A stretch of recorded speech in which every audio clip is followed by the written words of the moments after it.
বাংলাদেশ যে দেশ এখনো কোনোদিন ফিফা বিশ্বকাপে খেলার যোগ্যতা অর্জন করতে পারেনি, ফিফা র্যাঙ্কিংয়ে 211 দেশের মধ্যে অবস্থান মাত্র 181। অথচ বিশ্বকাপ এলেই আর্জেন্টিনা ব্রাজিলের সমর্থনে এমন উন্মাদনা দেখা যায় যেন ট্রফিটা বাংলাদেশেরই।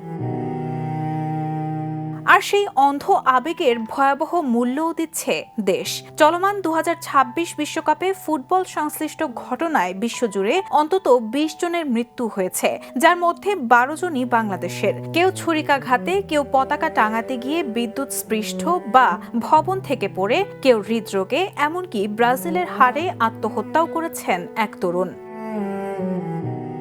কুমিল্লায় শুধু মেসির পেনাল্টি মিস নিয়ে ঠাট্টা করায় অটোচালক শরীফুল ইসলামকে পিটিয়ে হত্যা করা হয়। গবেষণাও বলছে 2022 বিশ্বকাপেও বাংলাদেশে প্রাণ হারিয়েছিলেন 23 জন, যাদের গড় বয়স ছিল মাত্র 20 বছর। বিশেষজ্ঞদের মতে নিজের দেশের নয়, অন্য দেশের জয় পরাজয়কে ব্যক্তিগত সম্মানের লড়াই বানানো, সঙ্গে সোশ্যাল মিডিয়ার ট্রল ও উস্কানি এই আত্মঘাতী উন্মাদনার মূল কারণ। বিশ্বকাপ শেষ হবে, কিন্তু মানসিকতা না বদলালে মৃত্যুর এই মিছিল থামবে না।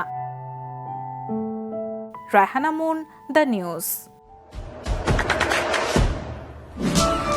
দেশে দেশে সবার সাথে, দ্য নিউজ।